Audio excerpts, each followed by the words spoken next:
'21st Century albums. A video made by Chris at the Long Cut. As usual, whenever Chris does one, for the most part, Mazzy and I jump in on it. You saw Mazzy did not 25, but 40. I could have done 100 easily, but I took the challenge and narrowed it down to 25. I do have some honorable mentions. Also, Darren at Hillbilly Pillars did a video. He did his top 10. I'm gonna link his video below in the description. Check it out. He does a great job. I wish he made more videos.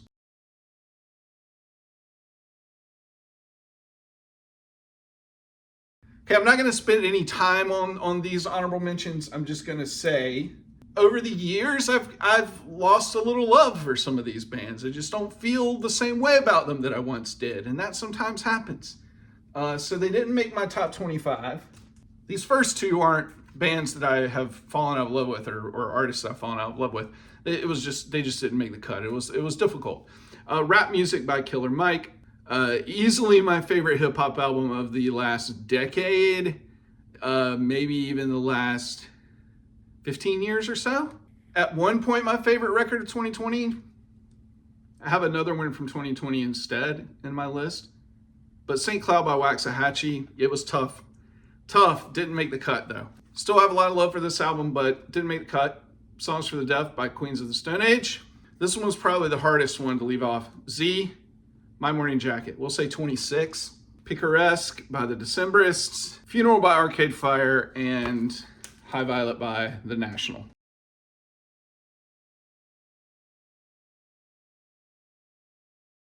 Okay, the definitive 25 best records of the 21st century so far, or my favorite, right? At 25, this is an album that I actually didn't discover until the year after it came out, and I discovered it because of the band that he also plays in, Wednesday, and I really decided to dive into MJ Linderman's solo stuff, and I am a much bigger fan of him than I am Wednesday. And both songs, if I redid a 2022 list, this would be my favorite album from that year, hands down. This really throws back to some 90s alt country in the best way. Some slacker rock with your Pavement, some Neil Young and Dinosaur Jr. influence, and then just an incredible songwriter. Both songs by MJ Linderman at number 25. I have mentioned before, I'm not a huge electronic music guy. This is one of my all-time favorite electronic albums though. There Is Lovin' You by Fortet. And this came out in 2010, has danceability, pure art, incredible mix of loops and beats, and you know, Kieran Hebden is a genius. There Is Lovin' You by Fortet from 2010 at number 24. In some cases, some of these picks, there's a little bit of recency bias. And I'm not even saying by the year it came out, meaning that it's one of the more recent albums that's come out. It's just that I've kind of had a little bit more of a recent love affair with some of the albums on this list. And this is one that I would put in that category. Even though it's almost been out a decade. A Seat at the Table by Solange from 2016. This is very much in the same vein as The Miseducation of Lauryn Hill. You have these incredibly topical songs, little interludes, spoken word interludes from members of her family. Has incredible guests too. You have Q-Tip, you have Kelly Rowland, you have Lil Wayne, you have Kalila. Cranes in the Sky, one of the best songs of the 21st century. An outstanding album that takes on a lot of issues that I obviously can't relate with, but that doesn't mean that we can't learn from others. A Seat at the Table by Solange from 2016 at number 23. And the big reason why I have been in love with that album is because of this group, which has really gotten me to open my eyes and ears to more of the modern R&B that has come out in the last decade or so, and that's the group Salt. And this is their album entitled Rise. This came out merely months after the album entitled Black Is. Black Is was released on Juneteenth, 2020, in the aftermath of George Floyd's death and the protests that happened across our nation, that swept across our nation. This is an album that touches on some of the same themes. It is an album that I think speaks more to resilience, more kind of funk and disco, almost kind of party-esque anthems on this record. I really could choose either one. It's hard for me to think of one album without the other because they came out so close together. I'm going to highlight Untitled Rise by Salt from 2020. At number 21, I have Merriweather Post Pavilion by Animal Collective from 2009. By far the group's most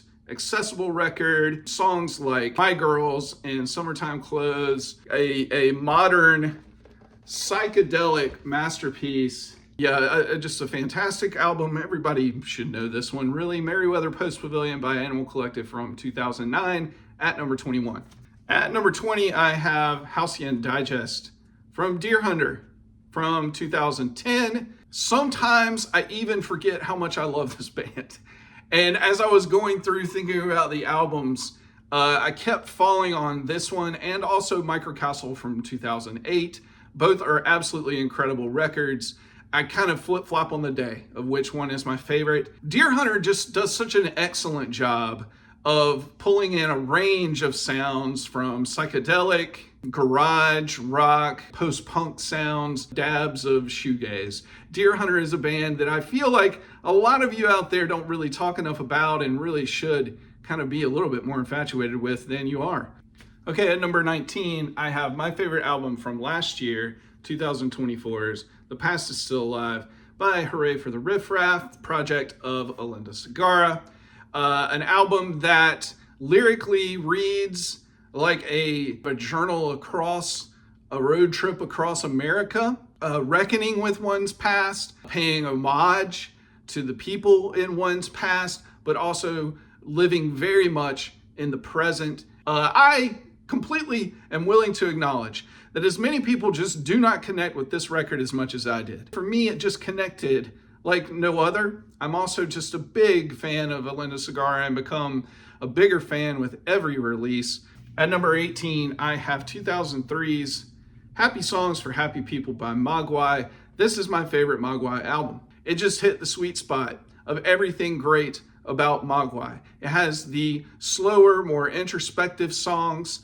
It has the huge building, crescendo, heavy post-rock that you're used to from Mogwai. It just mixes in all of their styles perfectly.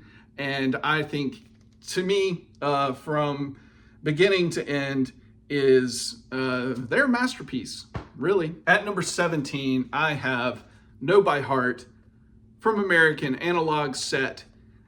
They've recently reissued that box set that you see behind me, like right up there. I've gone to those older albums. All they do is they make me want to listen to this one. And I'm not saying that I don't like those albums. And I'm not saying that I don't like other American Analog Set records. I just am so in love with this one. It came to me at a time in my life where I was freshly in love, was introduced to me from the young lady that I happened to be in love with. Young love, these memories, these things, you can hold on to them even in a happy marriage years later. A record that just means a lot to me. It's soundtracked many moments of my life since those times. It's just an outstanding record. If you know, you know. American Analog Set, Know by Heart. If you know, you know by heart. From 2001 at number 17. Here's one that a few years ago I would have ranked a good bit higher on this list. One that my entire family enjoys now, actually, from 2013. Modern Vampires of the City from Vampire Weekend. Just an absolute pop masterpiece, pulling in a lot of those same sounds from their earlier records, those global music sounds, world music, international music sounds, Paul Simon influence. Everybody says Paul Simon influence on Vampire Weekend, and they think Graceland Paul Simon. It's more than just the Graceland Paul Simon. It's all the Paul Simon. Beautifully produced, arranged. The sequence is perfect. It's always nice to have these records that are go-tos for the entire family. At number 15, I have Mad Villain, a sound collage. It's just an outstanding hip-hop record in the vein of a lot of those late 90s, early 2000s kind of like DJ collabs. Madlib is the master of the sample, pulls from absolutely anything and everywhere. And MF Doom, just an incredible lyricist, but also really encapsulates character. Can be a character, can play a character. All right, number 14, I have one of my favorite artists from the 21st century, and this is my favorite album by Annie Clark, St. Vincent's Strange Mercy from 2011. Impeccable guitar playing all over this record, produced by John Congleton. I saw her headline, I saw her open for Andrew Bird in 2009, and then I saw her headline on this tour, playing the Earl in Atlanta, a small little club, a tight but small audience. She just blew the top floor off the place. I believe the listening room is in the basement. Absolutely incredible. One of my favorite shows, for sure. At number 13, I have A Sailor's Guide to Earth by Sturgill Simpson from 2016. A genreless album. Aside from that, I've talked about this many times on this channel before. This album came out merely months after my son Sam was born, and the opening track is Welcome to Earth Pollywog, which is all a Welcome to Earth song to his own son. You know, I still love Sturgill Simpson. I really wish I could have caught him on this recent tour, but this one for me, he's yet to top it. At number 12, another album that has soundtracked my life, Our Endless Numbered Days by Iron and Wine. Every road trip that I can think of in my 20s. This album also crossed over with many different friend groups of mine. It didn't matter what kind of music they were into at the time. This album was playing while my wife was in labor. Yep.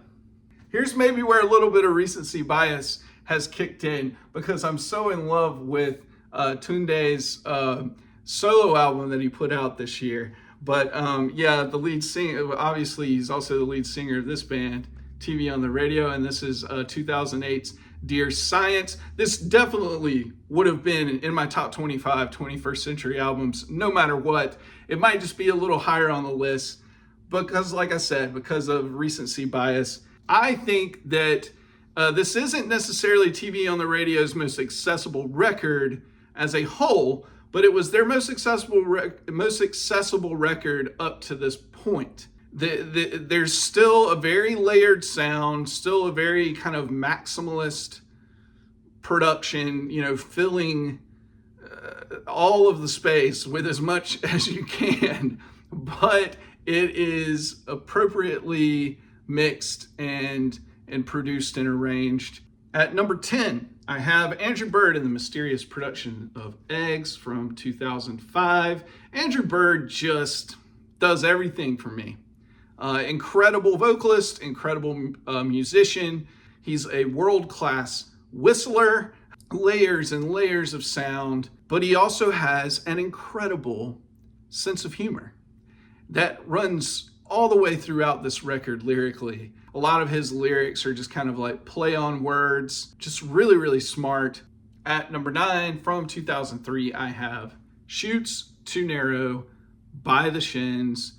Really the project of James Mercer, but at this time they were a fully formed band with consistent members. I saw them on this tour, an outstanding show, saw them at the Orange Peel. Again, an absolute pop rock masterpiece. Of course, the Beatles, the Beach Boys, the Zombies, the Kinks, all wrapped up in a very 2000s indie rock sound. At number 8, Donuts by Jay Dilla. Now, so much heart and soul put into music that wasn't necessarily created in the most organic terms. I said this, I talked about this album in my favorite 200 albums, and I said that there are times when this album feels like a gospel record to me. And I think the best gospel music, why I love it so much, even though I'm a non-believer, is because of the immense amount of joy that gospel music is performed with. And this album, when I listen to it, is full of joy, and why I prefer this album cover as opposed to the original, because of that incredible smile. At number 7, I have from 2002, You Forgot It in People by Broken Social Scene, the supergroup from Toronto, Canada. Tons of different bands, Stars, Do Make Say Think. Obviously, Feist was a collaborator. Emily Haynes from the Meters from Metric. Saw them on this tour as well. They were supposed to play Cat's Cradle, and I don't know what happened. I don't think it was because they couldn't sell enough tickets, but they had to move it to a venue downtown Raleigh. And it was a smaller venue, but that just made it even better. Not something that you would experience a lot at shows in the early 2000s, was a lot of enthusiasm. It was mostly a lot of people just kind of standing around acting too cool for school, but Broken Social Scene really brought it out of you. At number 6, I have from 2006, Nico Case's Fox Confessor Brings the Flood. I'm not going to spend a lot of time on this. We are a Nico Case household. The kids, not fully on board yet. They will be. Big one for us around here. And this is my favorite Nico Case record. It will be mentioned again on this channel at some point. Speaking of another record that will be mentioned on this channel at another point later in the year, is the Magnolia Electric Company by Songs of Haya. Alt country rock, indie rock, mixed with slowcore kind of vibe thing. This was an absolute game changer for a lot of people. This was one of the records that kind of kept me hanging on to the alt country thing when I was starting to stray. So it's important to me for that reason. At number 4, one of my all-time favorite bands, Low. And this is 2001's Things We Lost in the Fire. My good friend Rob was the one that introduced me to Low. Then I ended up buying a CD copy of Long Division. And then Rob would continue to make me mix CDs in college. He put the song Like a Forest. That one just took my Low fandom to a whole new level. I would see Low on the Trust Tour, the album after this. Another tiny room experience. Aside from probably wishing that I could have seen them in one of those cathedral shows, I don't think I would have had it any other way. This one should be of no surprise to anybody. At number 3, Southeastern by Jason Isbell. I've talked enough about this album. I've talked enough about Jason Isbell. It was also in, I believe, Chris's top 2. I kind of knew what his top 2 would be. Southeastern, Jason Isbell from 2013. I'm not going to talk about it anymore, guys. At number 2, I have Yankee Hotel Foxtrot by Wilco. I'm not going to talk about it. Talked about it enough. This is a no-brainer. This should be a lot of people's number ones. You know, a lot of gray-haired white dudes should all have this at number one for 21st Century Records. Yankee Hotel Foxtrot by Wilco. That's my number two. And my number one. My favorite band that is still together, that still exists, Spoon and Kill the Moonlight. Another album from 2002. 3 records from 2002 in the top 10. I did not plan that. I love this band, obviously. This record is, I still think, it's their 4th record. I still think it is their true masterpiece. I just think that they're masters of pop rock. I think that they appropriately pay homage to the past while staying very contemporary and very present. It's got Elvis Costello vibes. It's got the Jam vibes. It has the Kinks vibes. It's got all the good stuff, right? All the good stuff. Kill the Moonlight by Spoon from 2002. A top 5 record for me all time. And my favorite record from the 21st century.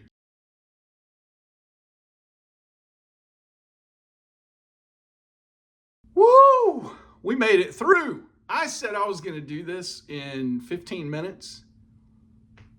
There's no way I did this in 15 minutes. This was fun. Chris, thanks for doing this one and inspiring me to do it. Anyway, hope everybody's doing well. Lists. You know you love the lists. We'll talk to you later. All right, bye. Digital gramophone makes no sense.